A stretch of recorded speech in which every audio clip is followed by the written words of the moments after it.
Kerrin Jeromin, thank you so much for joining me for this conversation today. I've been looking forward to it. Very much as well. I'm grateful to be here. Thanks for having me. No, thank you.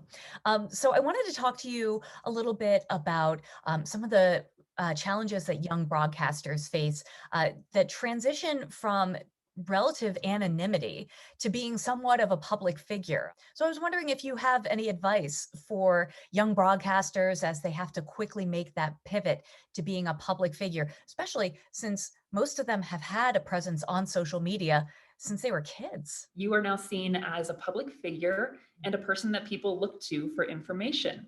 If it means going through your social media and separating yourself from your personal life and then creating maybe a public page that you now want people to go and see you as broadcast meteorologist, that might be a nice way to separate the two in the world of social media. That said, nothing is private. If you put it on your personal page, it doesn't mean it's not going to get out there in the world. It's still something public facing. Always think twice before you publicly put things out there.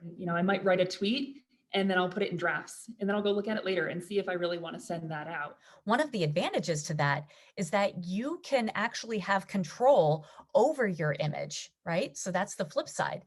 You can build your own brand. So do you have any advice for, again, young broadcasters just getting started? Do you have any advice for properly utilizing the platform that way? I think it's important to know what kind of persona that you want out there in the world. And social media should follow that same image. If you are a broadcast meteorologist and you've created a professional page to represent that, that should be what's on your page because that's what people will be expecting to see. If you are a science geek, let that geek flag fly when it comes to the science stuff on social media, right? Because people will get an insight into who you are while not getting personal in a way that might not feel comfortable for you. Be genuinely you and come across as who you are because it's going to be really hard to sustain if you create a fake character. Advice for up and comers is be true to you, know what you want to put out there. It's not just about you, it's about you fitting into the overall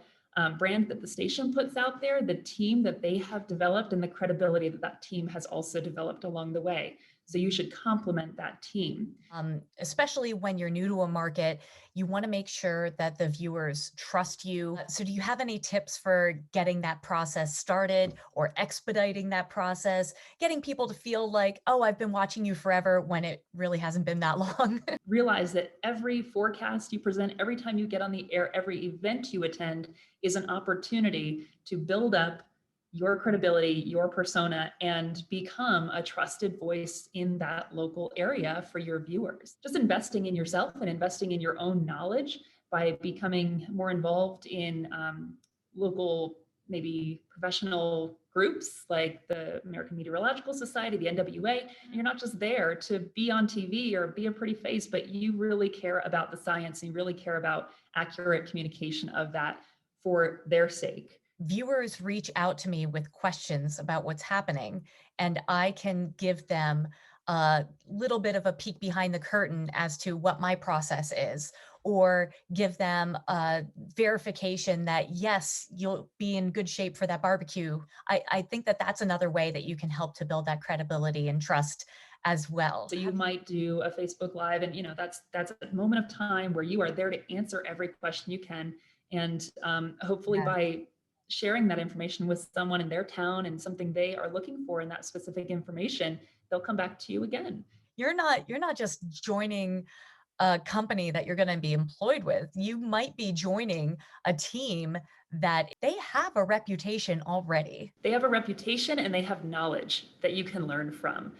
Ask questions. Don't be afraid to say, I am not sure. And tapping into a team that you've joined and their experience and their knowledge of that local area, invaluable.